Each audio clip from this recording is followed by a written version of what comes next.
fitness when COVID started. We just needed to like figure our stuff out and figure out what's going on. And what I've noticed in the past couple of months is, although traveling has gone away from me, which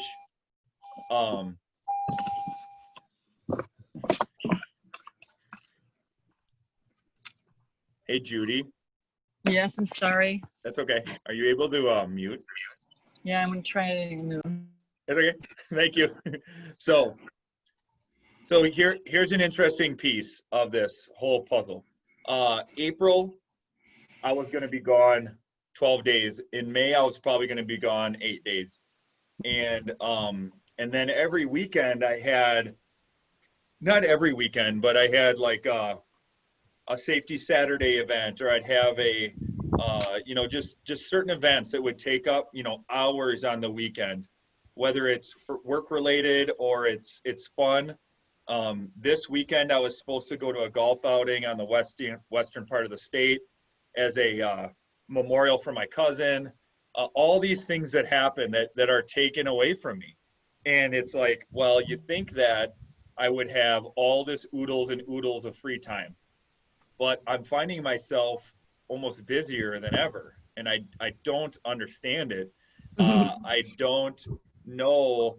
I guess I understand it. However, conceptually or theoretically, it doesn't make sense.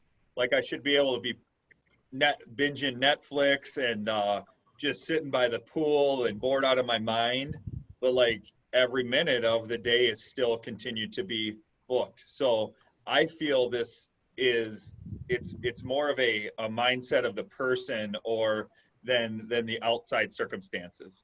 So I don't know about you guys, but I'm just curious as to where you're at from a right now moment around living the one thing. And personally, I'm worse at it than I was 3 months ago.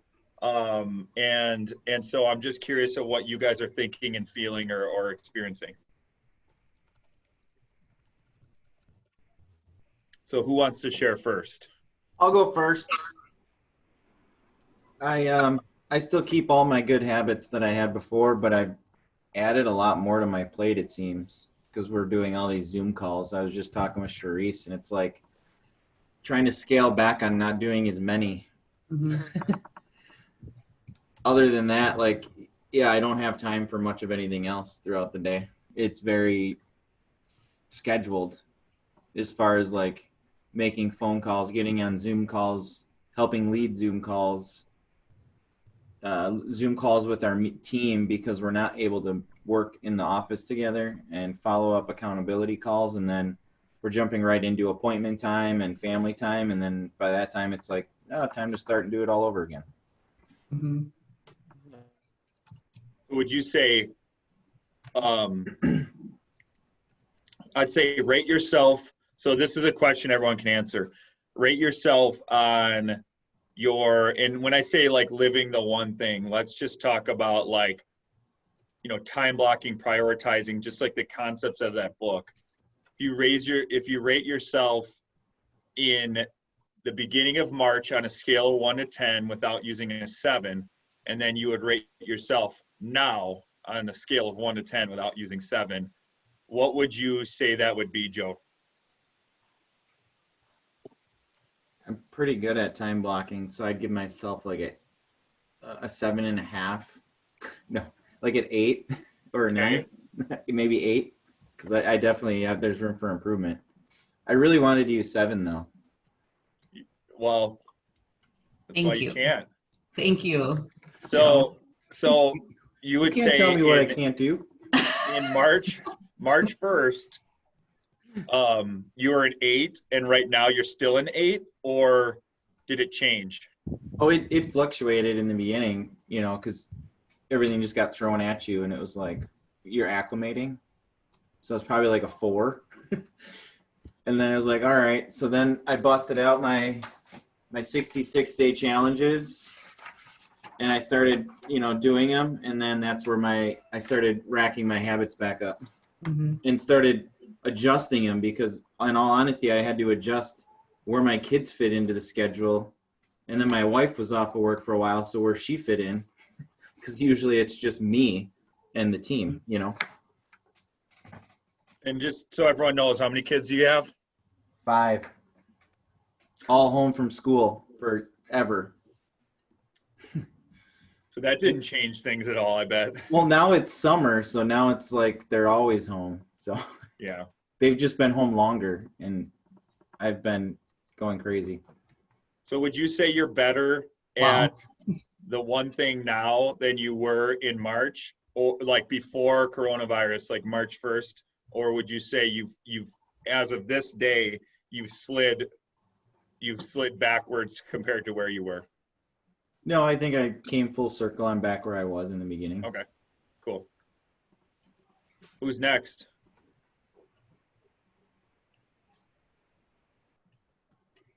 I can go next. So I would say that I am better now for a couple of reasons. So we actually were masterminding once a month right before COVID as a team around time blocking. And when COVID hit, we were like, well, let's not change that topic. Let's keep on the topic of time blocking and work through that mastermind topic for our team meeting through COVID. So collectively, we were working on it as a team, and then we would mastermind around it once a month as a team together. And then when COVID hit, I also did a 66-day challenge, and actually today, after I complete it, it will be day 66. So today will be day That's awesome. 66 of my 66-day challenge. And this will be the first 66-day challenge that I've ever successfully completed. So that feels pretty good to check Amazing. that one off. But my whole 66-day challenge was around time blocking my schedule every day. So reviewing my schedule daily, the day before, and then I would literally, instead of using my digital calendar where things can get really jumbled, I would type my day out, hour for hour. If it was a 15-minute increment, a 30-minute increment, and 1 hour increment, I would type it all out from the time my day started until the time my day ended. And then literally I just used that as my guide all day long to keep me on track, so that I wasn't losing motivation, which was really easy, I think, for a lot of us to do with COVID, and B, so it was keeping me accountable to time blocking and my 66-day challenge. But also during all of this, sorry, I'm working from outside, spiders. My one thing was to dive into the chart of accounts. And so by making sure that I was really strict with my schedule, and I was scheduling that 2-hour time block once or twice a week for the chart of accounts, it really helped me to stay focused on that as well, because it was like a big thing for me to tackle. So I would say I've definitely improved in my time blocking. I feel like I'm better now. But like Joe, I mean, there's always room for improvement. And, we just talked about this yesterday as a team, even though we're moving on to a different topic now for our mastermind, that doesn't mean that we stop working on it. It's just always working on it to continue to that path of mastery. So yeah, that's my story. Okay, that's awesome. So I would say if you put a number to it on March 1st and you put a number to it now, what would those numbers be? If I put a number to it March 1st, 7. I would probably say a 5 or a 6. 7. 7. No. 5, If you say 6, 7, 7, 8. if you say 7, I'm gonna eject you from this mastermind. I would say before that, I was probably about a 5 or a 6. I think that, actually COVID forced me to be really intentional with it. Okay. So I would say now I'm probably at an 8. Um, and that's just because, I mean, there were days that like I really did struggle like mentally some days, like during the lockdown. And it was hard for me to find motivation on some of those days. So, but I would say that if I hadn't had that structure and I hadn't forced myself to type out my schedule and time block, I mean, it could have been a whole hell of a lot worse. So now that you've gotten your 66 days in, which by the way, I think Totally. Yeah, that's there's a round awesome. of applause Mhm. because everybody can start a 66-day challenge. It's really hard to finish. The whole point of a 66-day challenge is now it's just habit.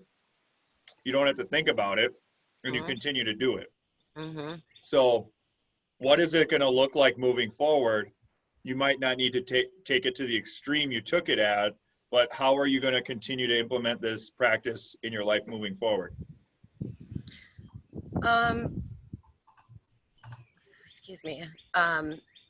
Well, I mean, it does feel like a habit, I will say, because there's been free days in there, right? So we've had some holidays where, like, it was Mother's Day, so I knew like I didn't have like a structured schedule, and yet I was like, what am I forgetting to do today?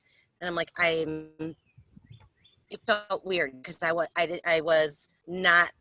I was consciously aware that I wasn't looking in my schedule. So even on some of the free days, like Easter and Mother's Day and like my birthday, I would still just open the schedule, even though I know that there was nothing in it, because it felt weird for me to not open my schedule. And so I feel like now at this point, because I have been doing it for 66 days, it's kind of like ingrained in me. And there's even been like mornings where, I sit down and I get ready to work and I go to, my email and I'm like, that feels really off to me. And immediately I catch myself and I know that like I didn't go to my schedule first. So it's already becoming like this kind of systematic top of mind thing for me, where then I'll stop and I'll be like, I'm not going to go in my emails. I'm going to go, I'm going to swap over and go to my calendar, because without that calendar, everything just kind of veers. So, I mean, so I feel like it has become very ingrained in me to like always want to look at my schedule, even on free days, like days off or holidays or things like that. So, so I can feel it's become a habit, and it's really awesome. That's super cool. We got, because then even if you don't have a lot going on, even like knowing when you'll wake up or knowing what you might do first, or just kind of starting the day off Mm-hmm. with some wins and with some structure will make everything the whole rest of the day feel better, and not like you're behind or like you're trying to catch up or what. And so the fact that you are thinking of that during your off day does mean that it's habitual and that you're not having to spend time thinking of doing it. Mm-hmm. And one story I had, it was at like, I think it was either family reunion or mega camp. Someone was up on stage and wasn't from the city we were in. He just said, yeah, Gary, he's like, today I had to get up and I just walked around a neighborhood for an hour and door knocked because it just felt so weird to me to not do that on a weekday. Like, I can't tell you the last time I didn't do it. So I just picked a random neighborhood and like knocked on doors. And so that for him was just like that huge habitual thing where he felt so weird not doing it. Mm-hmm. And today so last night I slept in a fort. It wasn't a planned thing, but it was like Sam had great ideas. She like built, like, it started like one piece. I don't know if she had this in her mind the whole time, but it merged into like, oh, we have a full-blown fort. And so we slept in it. And the thing about forts for me is that I'm going to sleep in later in a fort than I probably would in my bed, because one, like, she's there, it's just cooler. Long story short, I slept till like 6:20 and I was planning on getting up at 5:30. So I'm feeling a little behind. I go downstairs and I realize like I had an appointment scheduled for 6:45 to do it's called Reiki, but it's like a holistic mechanical, like put your muscles back where they should be. It just keeps you in line. It's like a holistic approach. So now I get up, I have to like zoom out the door to go there. I get back, have to do some things, yada, yada, yada. I haven't had any time where I normally like plan my day, like to do all that. And I feel just so weird and off. Mm-hmm. And I know that piece is so important to me. Like even getting a little bit of journal time in and getting some thinking time in and just starting the day right without that feels so weird. Mm-hmm. So that's really that's when you know you have a habit, is when you don't do it.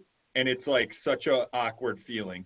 And the great part about a habit is that it doesn't take that energy to get you going in order to do it. Like you just do it.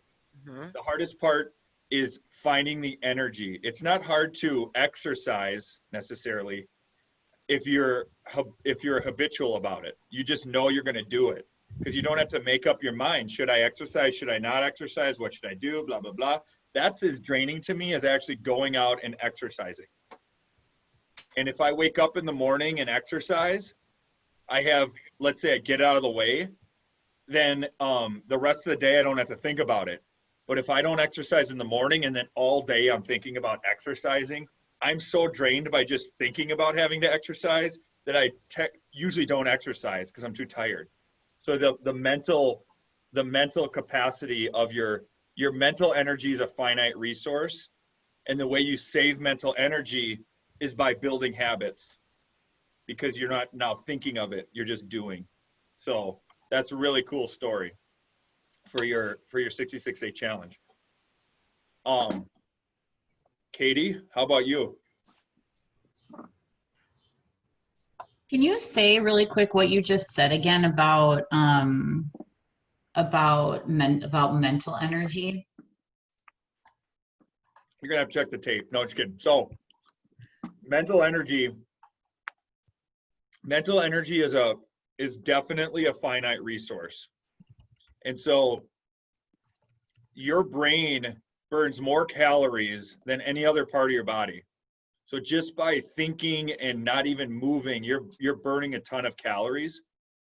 And so when I know I should have worked out in the morning and I don't work out, and then I'm thinking about it like all day, every day, that mental energy is so draining to me that it typically prevents me from actually doing my exercise because I'm so tired from thinking about it.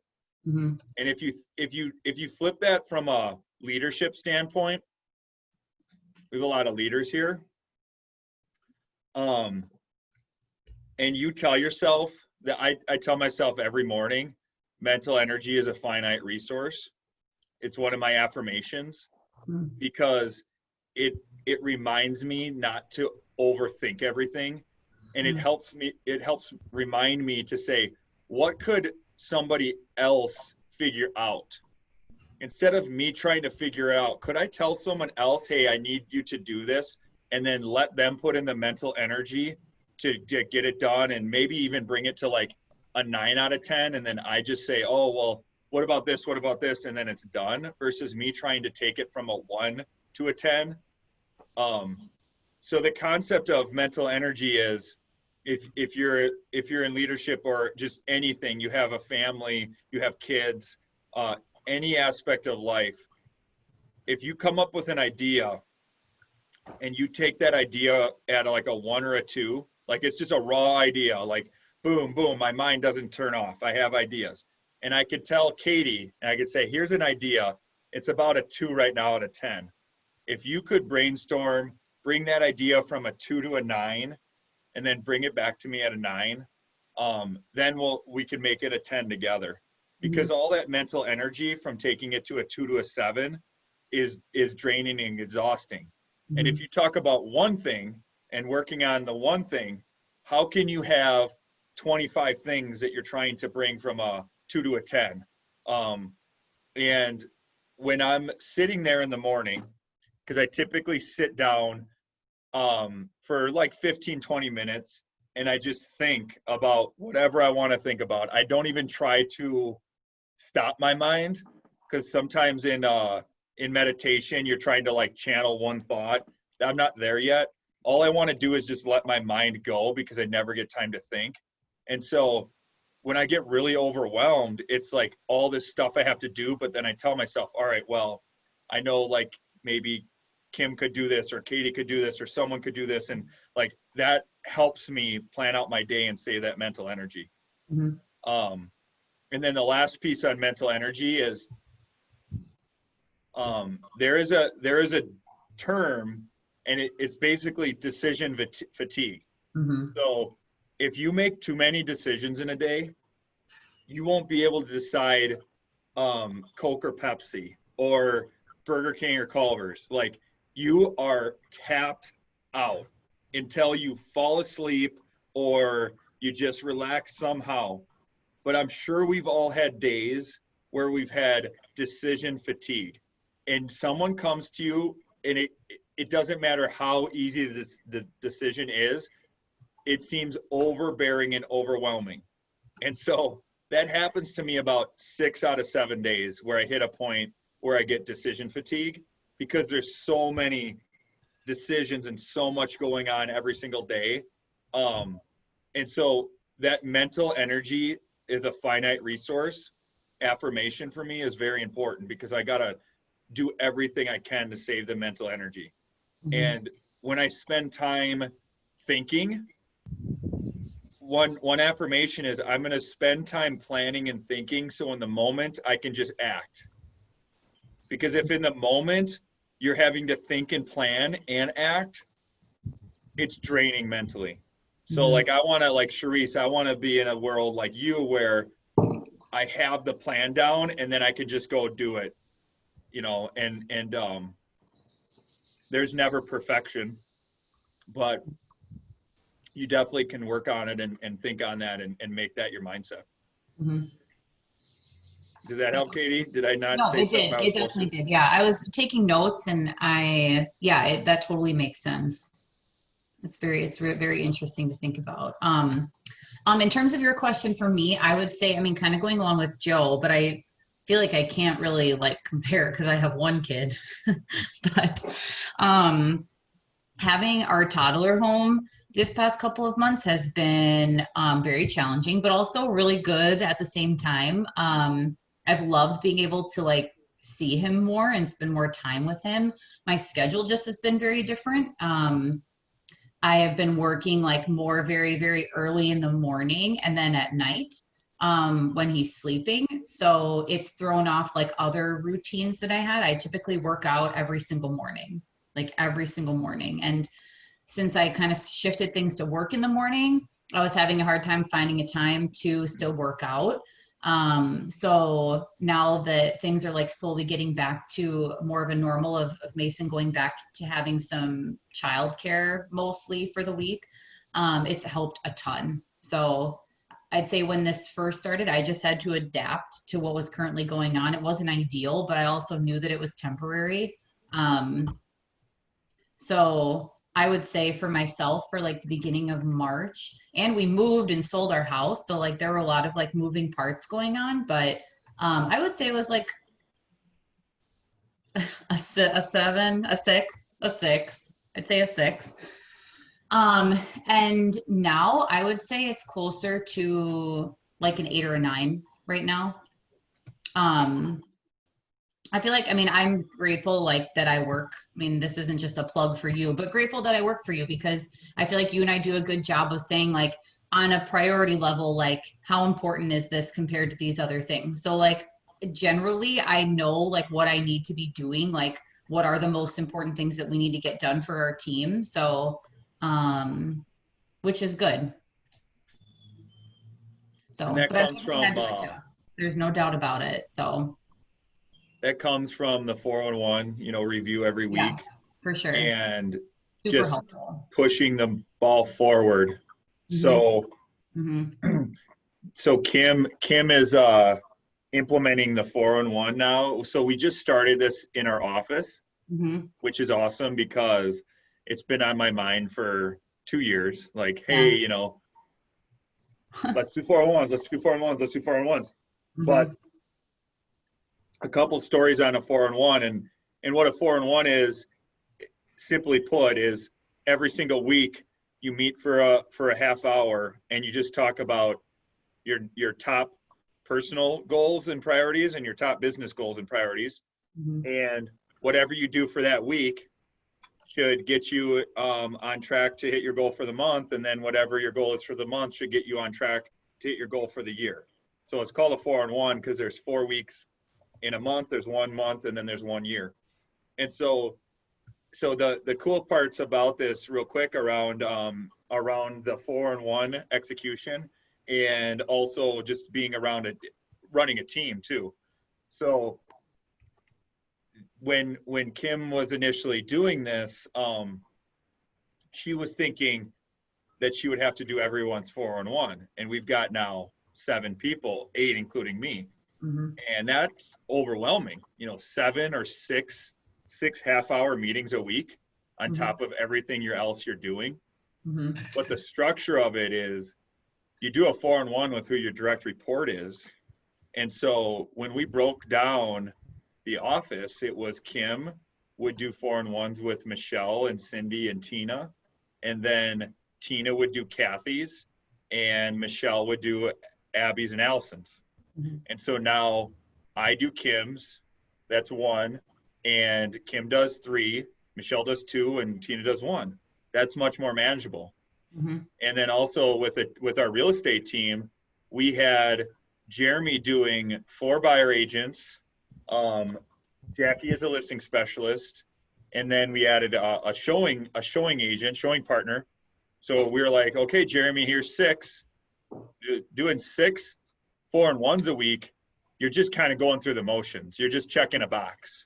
Mhm. So the whole point of a 4-on-1 is to really like get a exact priority on it. If I do these things this week, then I'm going to hit my yearly goal.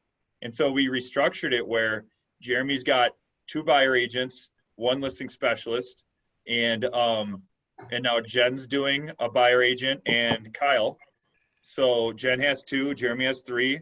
I'm doing Katie's, and then Katie's doing Katie's and Lindy's and Renee's. So when you're doing a 4-on-1 or you have a team, I would highly encourage never to do more than probably like 3 a week if you can, just because it's going to be physically exhausting and you're not going to be able to do it as well as you can. But I think to Katie's point, we have a lot of stuff going on right now, Mhm. probably more than ever, because I don't know what the phrase is. It's like idle minds create like the devil's playground or something. Yes. My mind is idle from like just not having to travel and not having to go, not having to do stuff. So it's like, what can we do? What can we do? What can we do? And then they're like, oh my God, slow down. What are you talking about? And so it's through coaching, we've realized, all right, we've got to set a priority, or sorry, we got to set a deadline on everything, and we have to have someone take ownership of it. Mhm. And if someone's not taking ownership of this, then I think Katie's going to do it. Katie thinks Jeremy's going to do it. Jeremy thinks I'm going to do it, and then no one does it. So it's like really, really crystal clear. Now the conversation is always like, great idea. Who's doing it? Awesome. By when? And just like chunking that down and knowing Katie's in an operational role, and then we have another Katie in operational role, giving them the permission to say, awesome, like this wasn't on my 4-on-1, this wasn't my one thing. Do you want me to replace what is, or where does this fall in line with a priority? Mhm. And if I give a task, I'm still working on it, as easy as a concept as it is, always having a deadline or a priority. And so that's just a constant battle. But Mhm. the cool thing is that with doing this with the office, I literally said, look, the only way to fail right now is to not do it. Mhm. Like You could schedule the meeting for a half hour. You could fill out your form, and you could just do like the bare minimum, and we're winning. Like, we're making progress. So don't make this perfection. Don't judge yourself for not knowing it all. As easy as a concept as this is, it's super hard to implement effectively. It's super hard to not have a priority list be a to-do list, or to truly know what is your top priority. That truly, if that's all you did, you called your week a success, because it changes, you know. So yeah, thank you for that. Christopher Joe.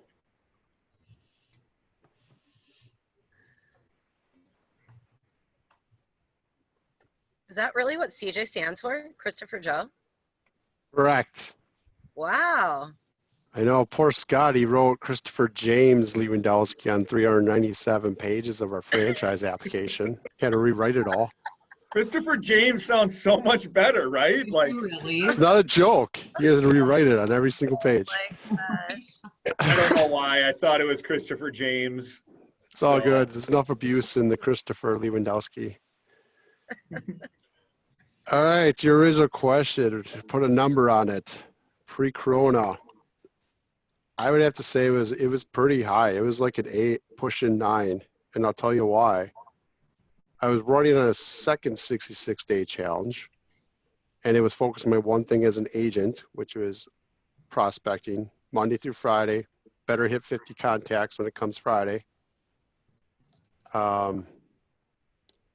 That ended right when Corona started. And I was like, oh, well, we should do what we're told to do now, 40 a day. Yeah, that happened a couple times. So then that was a 66-day challenge. That was a complete flop. 401's completely adjusted. April's GPS completely adjusted, which we started with the whole quarter. And leaned toward adjusting everything because let's reduce our goal. Not going to lie to you. Did it. My coach yelled at me. He says, is that really what you want? No. How are you going to get to our end goal? Our GPS is 100 units. You got reduced. What are you going to do to get there? I was like, crap. So kept the same GPS end goal. Now it's just making adjustments. How are we going to do to get there? So then that adjusted. Then we figured out we got to do a April GPS, a May GPS, just wrote June GPS. And then in that meantime of coronavirus, there was always all these changes to adapt, adjust. I literally felt back to like a 4. And then now I feel like I'm much more confident. I still have to say I'm at like a 6 or 7 right now. Not back to where I was at an 8, because I honestly have my 411 worked up to like now. I don't even have it written out for tomorrow, honestly, other than 2 things around my 411 that I didn't complete yet. Other than that, it's like, what do I got to do? How am I going to get there? I honestly don't even have a clue right now. So I'm actually feeling a little exhausted, off balance. Work schedule is totally messed up from where it used to be. It's committed to family time with my boys this past weekend because mom was going away. Well, every freaking buyer we have decided they want to look at houses. So I put 4 contracts on the table over the last weekend for Tina, who was on girls' night as well. And then I spent a whole hour with my boys on Saturday and 30 minutes on Sunday. So then it's like, wow, let's do it this week. And now it's like, oh, look, Scott knows we just committed to a thing together now for business Saturday afternoon. Leaves open Saturday morning. Now we got a Friday appointment that's going to get pushed to Saturday morning. So it's just like, oh, it just keeps snowballing. So, but I feel good because you look at what's all been accomplished. Journaling, I did pick up that habit, not intentionally, just been doing it. And you see the big things that you accomplish. It's like, oh, okay, it's not all that bad. But the schedule's just really off. I'm not doing lead genning. I'll be lucky if I do 30 minutes of that a day in the last 2 weeks. Okay. So that's real talk. Brutal. I love it. Hey, we'll ask what's happening next week. It'll be much better. Yeah. So real talk is that, and you know, it's one thing to just think that this one thing concept and theory is, hey, you know, even Jeff Woods, every day, he's like, I've never lived a day in perfect priority. He says it all the time. He's continuing to learn, continuing to grow. Yeah. I think right now this message is more urgent than ever of really thinking and how we can figure this out. And the more real talk we have during this, I think the more we can learn from each other. And so that's my whole point of this is like the people on this mastermind, we learn from each other and we say what's really happening, not what, you know, we think we want to happen or what we want people to think is happening. A big piece for CJ and I this last 2 weeks has been the Germantown application, which I never have this too far away from me because it makes me cry, but this is the Germantown application right here, and it's not done. So it's basically done. Just got to do a couple things. So, you know, that is when you're adding, you know, 25 hours a week to do an application, and now you got to try to fit everything else in between. And, you know, that becomes very, very hard. And now you throw on the fact that it's not just the Germantown application, but then it might be, you know, talking about this whole concept around 80-20 versus 70-30 versus all those options and the impact, and then everything with the team. I'm having a hard time turning my brain off at night where I just want to continue to constantly think about work. And, you know, and then like CJ said, the family and the kids suffer. So that's if I were to say my biggest thing I need to work on right now is being able to turn it off at a point. Like for a while I'd be really good because it just, you can like do your text and your emails and things during the day. So then at night you kind of feel like you're good. You can step away. Most days right now, I'm not able to really like email or text during the day. And so like right now I haven't checked my email all day yet. And I have this, we have 2:30 and then there's a couple things, you know, until basically 5:30. So then when I get home, I'm like, I wonder who texted. I wonder what the emails, I wonder what's on Facebook. I wonder like, what am I missing? And so I just kind of like try to piecemeal that. And it's not, you know, it's not doing one thing. Ugh. I hate that feeling. So I think you're in the same boat right now with a lot of stuff that's going on in the outside world. One thing I wanted to point out was when you're sharing about mental fatigue, and yeah, that was absolutely something that's been hitting my mind and becoming more apparent. I just went to lunch at Subway and I didn't even know like, do I order pizza here? And I was like, wait, I'm at Subway. Like I literally had like a mental like fatigue. So I just want to share with everyone, like when that happens, there's times you got to spot it and realize like, all right, this is not right. What is going on? Can't even make a simple decision. Italian bread or cheesy bread, whatever. And I'm like, I don't know. I don't care. Just give me meat and cheese, I said. But you know, you just what I'm saying is like, because this is happening quite frequently for myself. But what I'm saying is it gets better when you identify it rather than sitting there like trying to compose a stupid email and it's taking you 5 minutes. Like, oh my gosh, I'm just calling them. Just make sure you spot those moments and just change it, whatever you're doing. Yeah. That's funny that, you know, that's funny. When you get in that mode, nothing, like everything is just annoying. Like you just don't care about anything. Like someone could tell you that you just won, you know, $1,000. You'd be like, oh, cool. Why wasn't it $2,000? Like, you know, there's just nothing that can like really make you happy when you're in that state of mind. Do you think it's helpful when you are feeling that way to let people know around you that you feel that way? That just popped in my mind of like a code word or like an action or, you know, something that's just like, hey, just so you know, like a code word or Just say I mental need a couple fatigue or minutes. something. Mm-hmm. My code Yeah. word is Tony. My brain is completely fried right now, so I can't like answer any more questions. That's my Mhm. code word. But I have to communicate that because I've really been like for many years, like I get into these modes where I go, and I get really mentally burnt out. I literally get that mental fatigue and that decision fatigue. And I get like confused when that happens. And I know that sounds weird, but it has like freaked me out before because I'm like, am I getting Alzheimer's? Like what, like I like that's how severe it is sometimes. So I have to communicate that to Tony or to whoever around me, so that I don't just keep the constantly bombarded with the questions. And then like you were saying, CJ, like as soon as it happens, before I used to just push through it and be like, whatever, I'm a big girl, I got this. But I ran into challenges, ignoring my body. And so so now I do recognize it as soon as it happens. Like I recognize it, I vocalize it.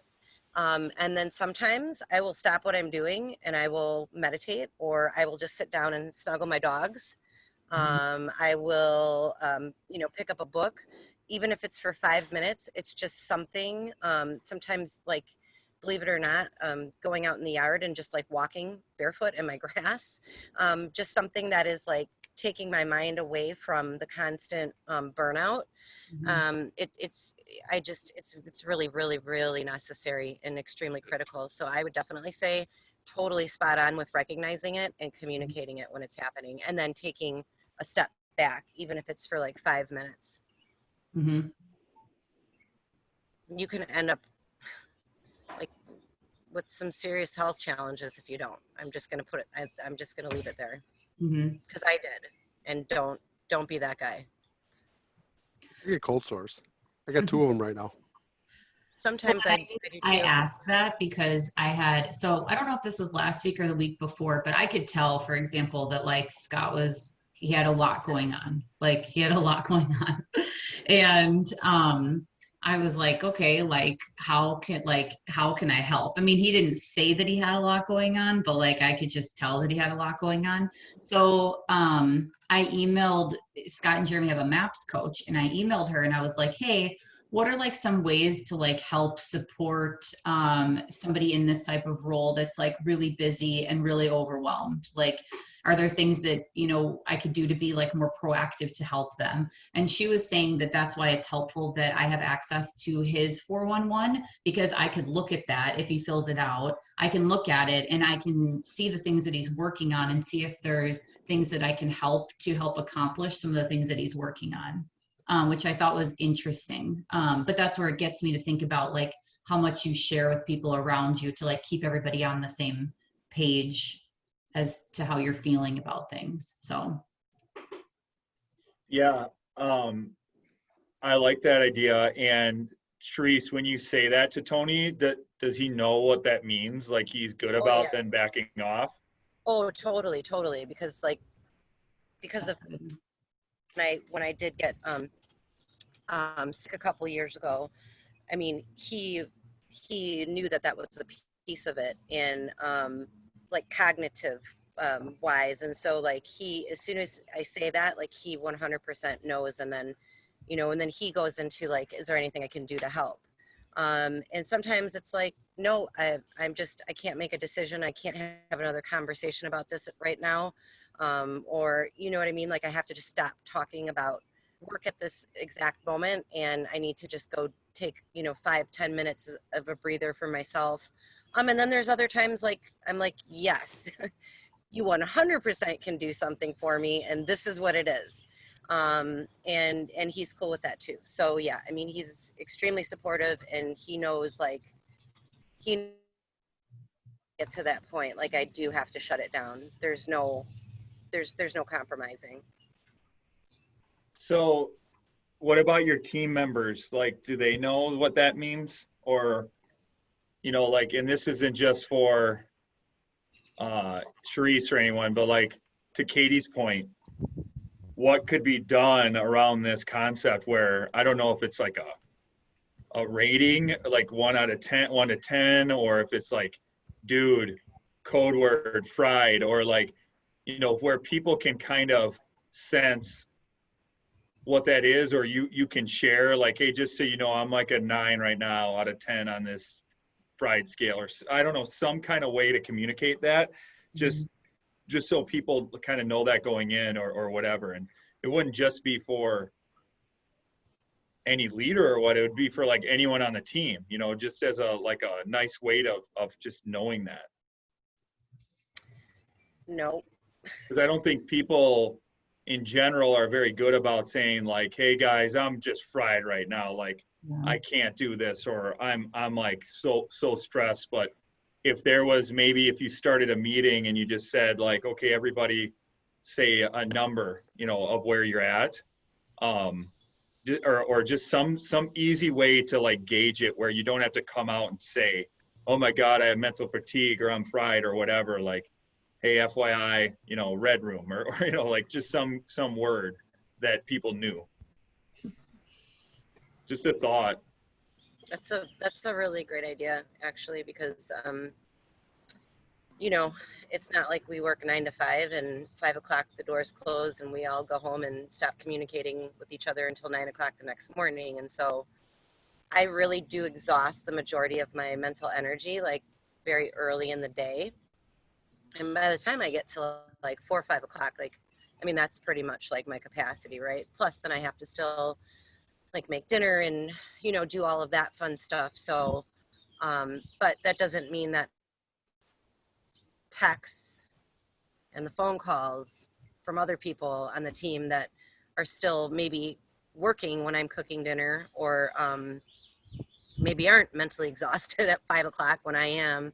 There's kind of like, there's no communication with that, or maybe even like not a boundary with it. I don't know. I mean, I heard something really interesting, and I guess maybe I'd love to hear your guys' feedback on it, especially because there's multiple teams on here. But I heard that we have a team out of the North Shore. I think it was Jay Schmidt's team, where like, in terms of like communication after 5 p.m., like they shut it down. Like they don't like communicate work stuff until like the next day, unless it's a 911.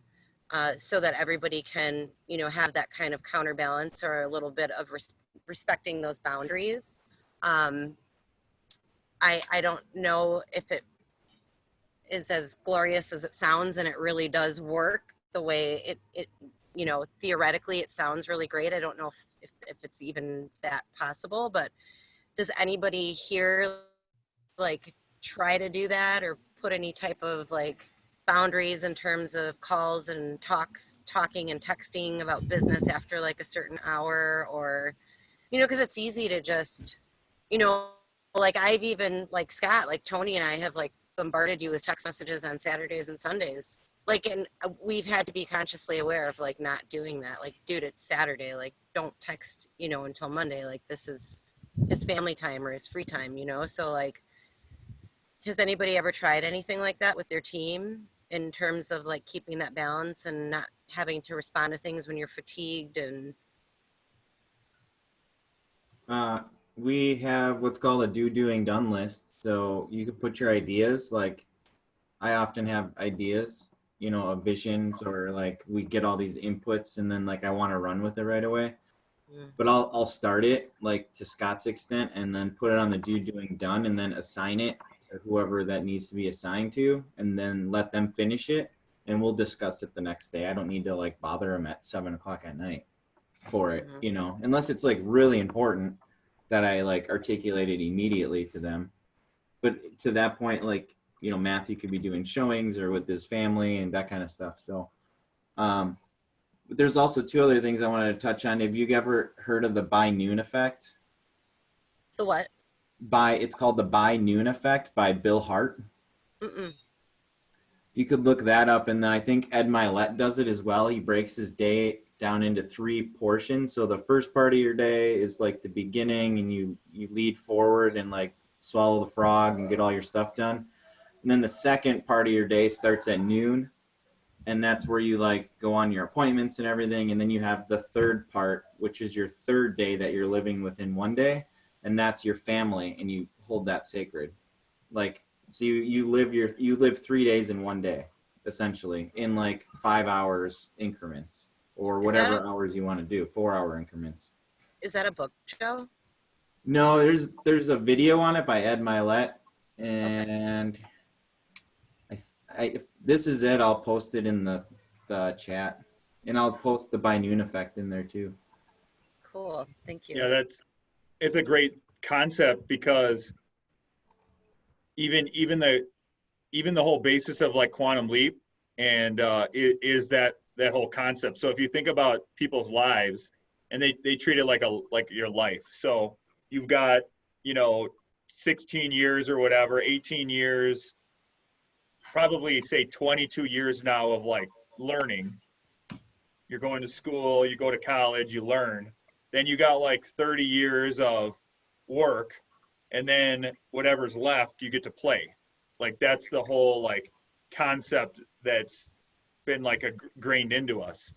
Well, what if instead you took that and you did that every day, or you did it every week, where you made sure every day or every week to align your day, like Joe said, of like learning or like taking care of yourself, then like working and then playing. So they have the visual of how it looks, where instead of doing it 20 years, 30 years, however many are left, like what that could look like during your day and what that can look like during your week. So then you're constantly, it's the whole theory of like counterbalance too. So I love that just mindset around it. Does anybody else have any answer to Sharice's question, like CJ or anyone? Do you guys have a rule around that? It never stops until we say stop. For real. I do have one rule. Don't talk to me in the morning, because I have no idea what you're saying. Shelly loves to hit me with things first thing in the morning when I wake up. Literally, I'm still laying in bed. I'm like, what are you talking about? Yep. Same. Well, that's a whole other. That's like a whole nother mastermind on like the married couple. Jeff does that to me too. He'll hand it right over right as I get out of bed. I was just gonna say I with my teammates, because they're all fairly newer, so they demand a lot of my time, and I know that I need to be available for them. I know this sounds bad, but I just look at the number one reason why anybody ever leaves their brokerage or even say their team is because they feel that their leader doesn't have their back, meaning not available for them. So they know that. If I am available, I'll get back to them right away. But if they find that I'm not responding to them, because if I'm in an appointment for one, there's an hour and a half, but if like 3 hours go by, they know I'm doing something where I just totally checked out. So stop trying. And then there's times where Saturday, I'll just totally turn my phone off. I'll just put it away 2 o'clock and just be like, it's just too bad, whatever it is. And it does. At first hour, you're sweating. Yeah. What am I missing? What am I missing? Then again, it's like, you know what? Forget it. Because you just have that attitude of like, just don't care because you're feeling a little burnt out. Or stopping yourself before you get that attitude. Yeah. So we don't really have like a time schedule, but like I tell people, you can call me and text me at any hour of the night. It doesn't matter. Thing is, I'm not going to promise I'm going to get back to you. For sure. I think and we are totally accessible to our new buyer's agent, who is like awesome. Like he doesn't need like a lot of hand holding. Not to say that I'm just speaking of like new agents in general. So it's been great, but I think like maybe sometimes like using something along the languages of like, or the language of like 411 versus 911. So like if somebody texts us at like 7 o'clock at night about something, and then maybe the response is this a 411 or a 911? And they're like, actually it's a 411. Cool. Let's talk about this in the morning. So I think maybe if we did something, instead of just being like, hey, don't ever call me after 5 o'clock, because that's, normal work hours are 9 to 5. And instead of saying, or instead of doing something like that, and then maybe just using that language and more or less like talk about creating habits, really them hearing that language would really create that habit. And then before you know it, maybe before they start that text, they're thinking to themselves, is this a 411 or a 911? Okay, it's actually a 411, so I'm going to save this and we'll talk about it tomorrow or something like that. So just thinking out loud of some helpful things. And then of course it is, it's different too when your daughter and son-in-law work on the team and they're always wanting to talk about work after hours and so. Yeah. So there's a couple things there that I see, and I love that idea around building a system to proactively combat this. And so the good and the bad of what I'm hearing and what I have is that like my team and our office leadership, we actually really, really like each other. And we have fun, like we're friends. Or in your case, our family. So it would be one thing. We wouldn't have this problem if we didn't like each other, because no one would want to text and no one would want to communicate. So if you want a simple solution, just have your team not like you, and then you're good. If you want a solution that is beneficial to all, I'd say like on the leadership, we have a executive leadership team like group text, and I mean it's just like it has been, especially through like coronavirus, because I think we're all like dying for connection too. So it'd just be like all the time like going, and it's not necessarily about work a lot. I mean sometimes it is, but it's just going and emails and everything. And so we've been talking about like, hey, like we need to be better about this. Like we need to really like consciously be better so we can turn this off, because if we're sending emails or we're sending work texts after hours, it's our right to not respond. And no one would be mad if you didn't respond, but it also makes us feel guilty, because let's say I send out a text or someone sends a text, 2 or 3 people respond, and I'm just like, I don't have my phone on me, or I just make a conscious decision to not respond. Well, then I feel guilt, like, oh, they're working, I'm not, so it's a bigger piece of the pie too, around not only consciously saying, oh, I'm going to put my phone away, but then you see everybody else kind of doing it and then you feel guilty. Or let's say one of your teammates is like very conscientious about this, which they should be, and we should all have a plan around it and be proactive and have a priority.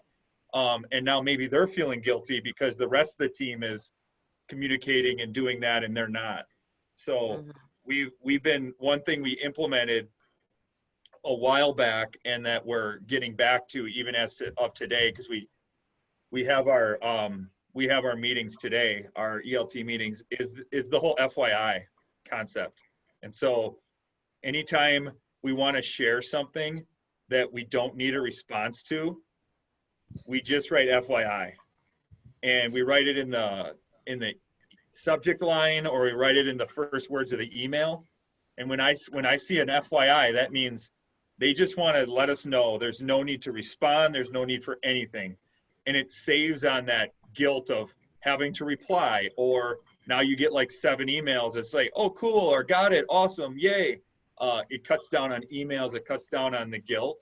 And so that's just like one simple system that you could build in, the FYI system. I think the 411 911 system, where if you said, hey, if you want to text us a work question and it's a 411, maybe text it and leave it in your draft, or maybe email it and leave it in your draft. And then when you wake up and it's like 8 a.m. or 9 a.m. or whatever, then send it. Because you don't want to forget about it, but then you also don't want to text them. A lot of times I'll save stuff in drafts and then I'll just send it the next morning. Sometimes I intend to save it in drafts, and then I just subconsciously hit send, and I'm like, oh damn, I just texted them at like 1 a.m, or whatever. And then I'm like, oops. But it's very important, I think, we want to love each other. We want to have that big culture, that awesome culture. But our jobs as leaders are just wanting, if you want to be involved with people in a team, like let's proactively have a system around that. Because one thing that definitely is real is guilt that associates with it. I think I would feel guilt because I'm like, oh, they might be waiting on me, or I need to make a decision, or blah, blah, blah. But like anyone will feel guilt. Like just take Jen Mitchell, for example. Like she was our assistant team leader. She was running a real estate team, running a family, and was really good about the counterbalance about like, hey, I want to be with my family, and would feel guilty around group texts or emails coming on the weekends. And so we've been talking about this a lot lately, and just being much better about it. That's awesome. And I mean, yeah, we do. I mean, obviously, you guys all know how close our team is, and everybody's related in some way, shape, or form. And so we do have a lot of like that, like just the normal text conversations. But then somewhere in there, somebody slips in, by the way, Melissa, did you get the amendment for 123 Main Street? And then, then it turns into this whole thing, and all of a sudden we're talking about inspections, and then it's like, oh, what happened to our fun conversation like we were just having? So so I think sometimes too, to your point, it's easy to blur that a little bit when you're having fun conversations, and kind of sometimes it all blurs into other things. So, or it blurs into work conversations. Inspections aren't fun to talk about.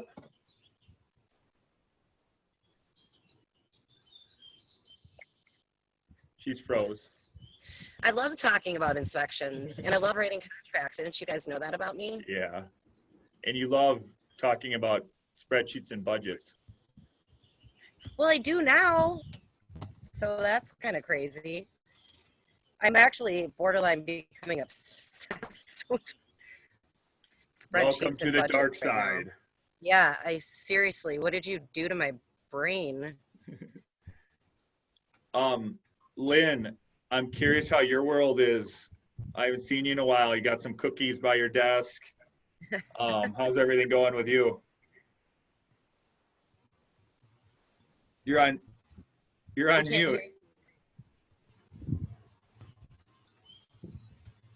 I have dog treats next to my desk. Oh, nice. So you're losing your mind? No, not really. Working from my basement where my workshop is and all that. So just keeping busy. So between doing this job and by 5 o'clock, usually on Mondays and Tuesdays, I'm brain dead. So, but then I fill in my time by making masks for everybody. Yeah. Making what? Masks, face masks. Oh, masks. Okay. Yep. Are the agents you're working with, are you finding it to be more needy, less needy? Are you busier or less busy, or how is your workload right now? Actually, I've picked up 1, 2, 3, 4, and I have another agent joining. I've picked up 5 agents, and I am as busy. In fact, the first 3 or 4 weeks, when this all first started, I had more transactions. I had 53 transactions that I was maintaining for the first 3 weeks, which is 37 was the highest I ever was last year. So I'm at about, I think I'm at 38 or 39 right now. So it's not really slowed down whatsoever. It's not coming in like all on Monday. thank goodness. Like it usually did. I could have 7, 8 accepted offers that I'm working with on a Monday. Now it's usually between 3 and 5, and then they're coming in like every day. So, Oh. but no, I haven't turned into a troll yet. I keep threatening. Cool.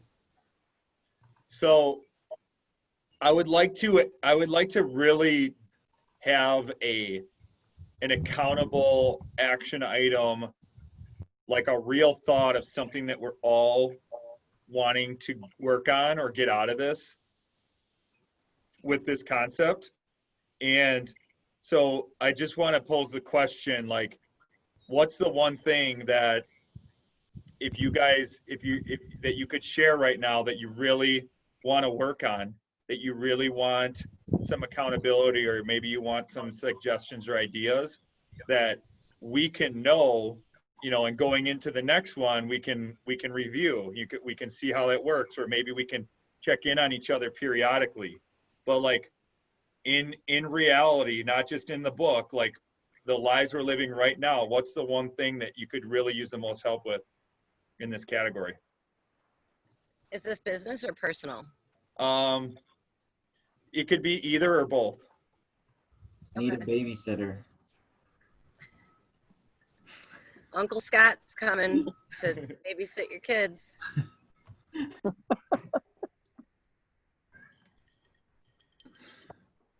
Let me think about this. Mine would definitely be a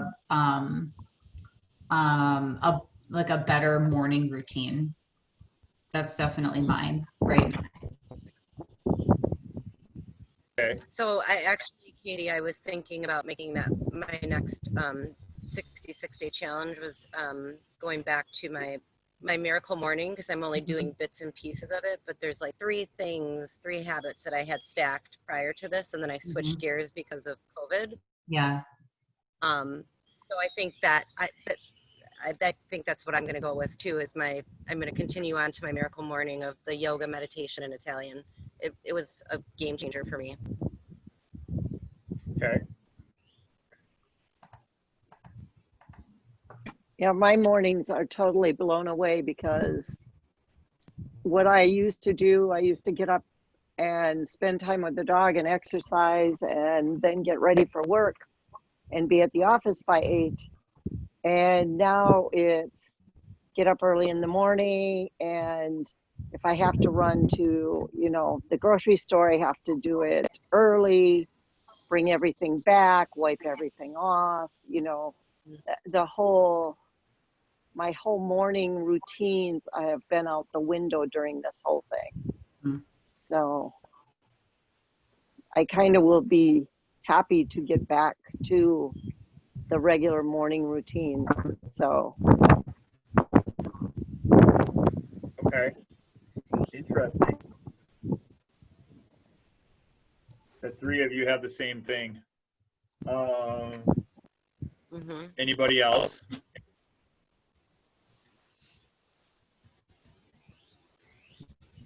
There's a book on that, right? And is that what it's called? The Miracle Morning, right? Yeah. Okay. Miracle Morning, yeah. I've talked about that before, so, okay.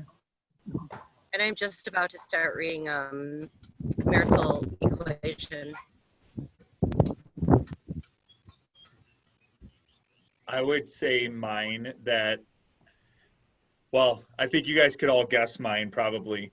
But mine is having time during the day, and it's been that forever. And I think it's got to just be my mentality, my mindset of trying to like get as much out of a day as I possibly can.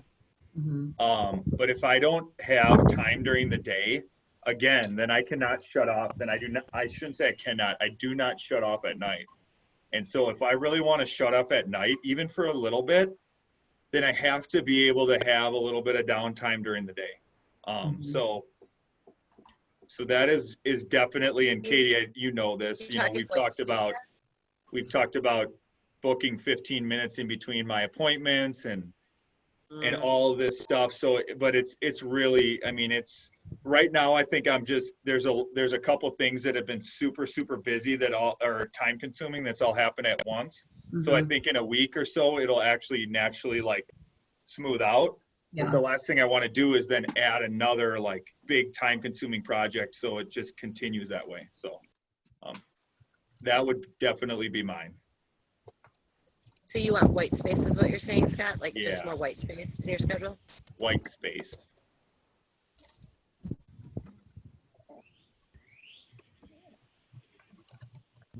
So like when Charisse wants to meet with me about her team agreement or whatever, and Judy, I got to review Judy's team agreement, and there's just a lot that I want to do with this. I still got to do some stuff with this application, and so it doesn't get done. And then, you know, what people think on what people think about time blocking is that it's like in discipline is that it makes you feel like trapped. It makes you feel like you're not in control. But the biggest thing about actually living your time block is you have more freedom. Because if I actually could have a time where I would check my email or do certain things during that time block, then I have time later to not worry about that. And if I actually called people when I said I was going to call them, then I don't have to call them on the way home and they don't pick up, and I leave a voicemail and then they call me back, and then I take the call quick before dinner or right after dinner. You know, like by actually doing what you should do when you need to do it is the most freeing thing that there is.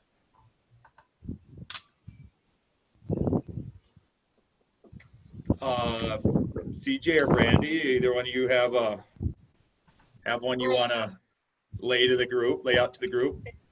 I know I started this adventure during COVID, and I'm thankful for these Zooms because I've learned so much. And the last several weeks, I'm sorry, I've been ugly crying. You know, my mom's been sick, and she's 4 hours away. So it's been overwhelming for my sister. And the last few days, my dad has started drinking again. So I get several calls. I've usually ignored calls anymore, but I just took one from him, and it was awful, hateful, horrible. So that really is a drain on the mental energy. So I usually spend much of my time trying to do different ways of lead generation because I don't have a large sphere here in Wisconsin. So trying to do things, you know, social media, and learning that what I've been doing isn't enough. So I don't know. It's just a rotten bad day.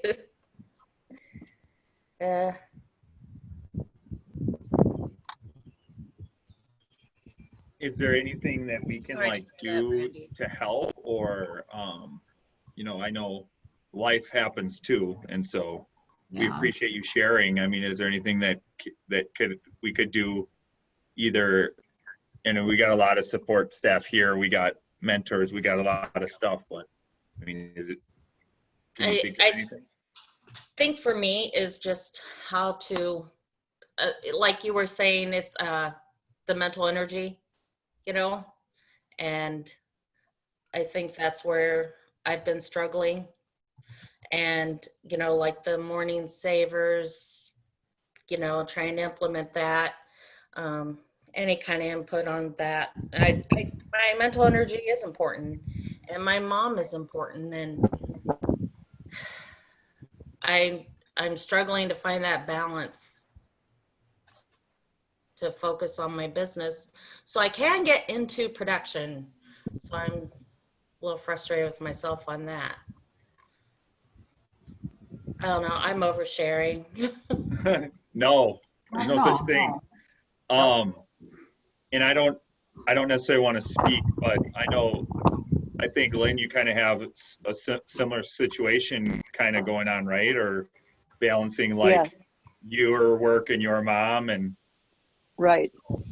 Maybe you guys could connect offline and just kind of share and see if there's anything that you learned or through the time and whatnot too. So I do know there's whatever scenario anyone's in, there's probably someone, at least one other person in the office that's in the same scenario.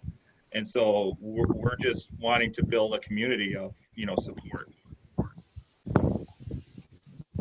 Yes, you're more than welcome to give me a call. I have broad shoulders, and trying to make sure my mom who turned 90 during all of this, is safe. It's very taxing and very mentally stressful. So don't feel bad and feel free to give me a call. Thank you. I appreciate that. And at the same time, boundaries, like you said, are very important, because if you're just constantly worried about getting in production and then you're constantly worried about, your mother, well, then you're not being effective in either area. So what could there be a set amount of time when the sole focus is on your mother, and there's a set amount of time when the sole focus is on, generating business? And that's the whole point of the one thing, and the freeing part of it is prioritizing your time so you can focus on it. Yeah. If you said 9:30 to 10, like, I know you're on our Zooms a lot, but like even 9:30 to 10:30, like every day you're doing something to move your business forward, whether it's drafting notes or putting people into command or filling out people you might know that or making a couple calls, any kind of lead generation.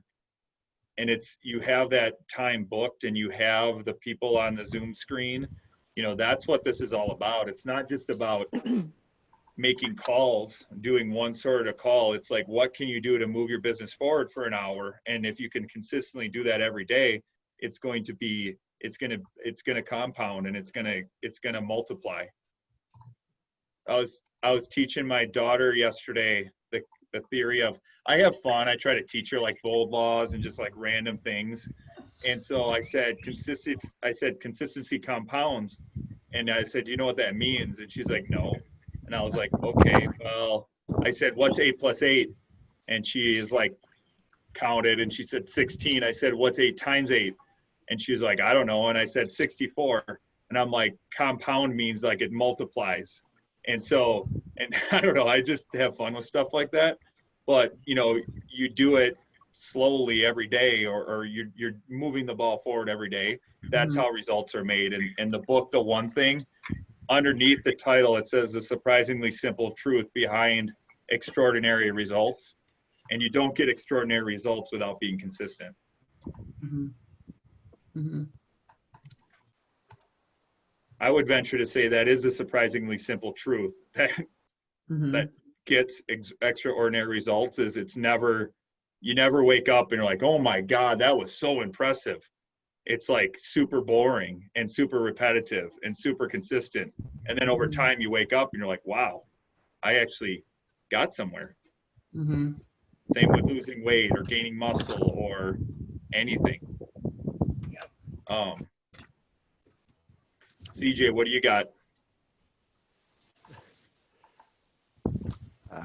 For me, it's back to the basics. What I was doing good, taking that time every week to plan out my week. It's my 411, and just sticking to it. Putting those most important things on the calendar and not changing it, no matter what. So I used to lead gen every morning, and then I let it, appointments and other things get in the way. I'll just end up booking some other time. Get back on track. It's quite simple for me. Okay. So does that mean 10 contacts a day? 20 minimal. 20? Yeah. Sound like my maps coach now. I'll take that as a compliment. She's great. So, yeah, that sounds good. I'm good there. I used you as an example yesterday in my listing series about you and your maths coach, so I didn't know that wasn't happening anymore. I gotta go tell everyone that that's not happening anymore now. It was up until like Yeah. Wednesday last week. Cool. Yeah, I think that's huge because that's where it all starts. Does. Yeah, and if I could just add a Um, little more Brandy's situation, like, yeah, whatever it is that you know, we all have these stresses in our life, and I tell you, when it comes personal, when it's family, that knocks you down. And like, you gotta figure out a way like to get up, and I mean get up like quicker than what you think. Mhm. There was a time in my life actually where my brother was actually suffering from alcoholism, drugs, and it crippled my own life, and I wasn't aware of it. It literally was like months in, and I was like, what the hell is going on in my own life? I let their problems be my problems, and Mhm. of course I did the responsible thing of always reaching out and offering assistance and doing what you can, and I still do it, but it's on my time. So like Mhm. when I was saying like schedule time to it, do it on your time, and then you know what, you did what you could do, and then just move on. Because there's times where like there was months I went by, I didn't know if my brother's alive or dead. I mean, when your own brother that you talk to every day all of a sudden doesn't return your call or text or anything for a month, 2 months, 3 months, and then you catch up, and then all of a sudden you find out he's getting arrested, it's like, oh, that's great, way to go. Mhm. But yeah, I just want to share with you, Brandy, like it again, it's make sure you do it on your time. Don't let it affect your life. You know, you got your own stuff. I don't know if you got family, but you got your own life to worry about first, then help others. Thank you, CJ. You're welcome. It's a tough dad. This isn't the first time we've been through this. He's been sober for 3 years, and Yeah. the last time it had gotten so bad, and he's probably going to end up in the hospital again. His liver is Yep. bad, and he's been told, if he drinks, it will kill him. He will die. So, um, yeah.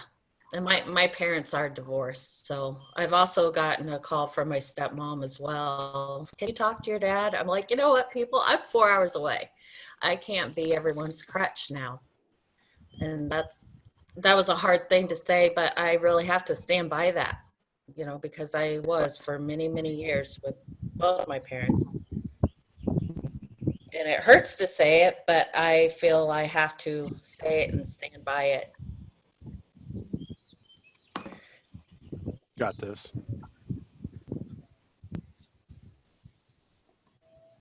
there's a line between being a crutch and then helping, like helping, but then helping so much that it's hurting you. That's not fair either. So, I would say from a standpoint of the morning routine people, so Charisse was pretty clear with what she's wanting. She's doing the yoga, meditation, Italian, and that would be her definition of success. What would your guys' definition of success be if in a month from now you are living your mornings that way? And you might not have to answer right now if you don't know, but get clear on that and maybe shoot us a message. We can put it in these notes because so the Miracle Morning has savers. It's what, like silence, affirmations, visualization, energy or exercise, all those things. And scrolling. He doesn't call it journaling. He calls it scrolling because it's got to be an S. So, if you're doing none of those and then you try to do all of them, it's going to be really hard. But if you're doing 2 of them and you want to do 4 of them, or you're doing 1 of them, you want to do 2 of them, that would be technically having success. And I'd rather have you add 1 more thing to your morning and do it consistently than trying to do all of them and doing inconsistently. And a couple tips I have on that are, let's say you want to do all the savers, all 6 of them. Well, maybe you could say you're never going to go 2 days without doing the 6 or the 4. And so one day you might do journaling and exercise, and the next day you would do reading and, you know, affirmations or whatever. It could be, it's a trick around not ever having more than 2 days go by without doing it. But if that's the way I go, I'd be like, oh, I want to do all this. But in theory, the best way to do it would be what 2 things can I add, and just get consistent with that. When I journal this year, I've been fairly inconsistent with it, more than normal. And it turns into, then when I do it, it takes me longer because I got a lot more to say. Where if I just went in for 4 minutes or 3 minutes every day, I would have more journaled than I currently have now. So it's literally about that consistency piece is the hidden secret. That is a really good point, though. I actually have it written down.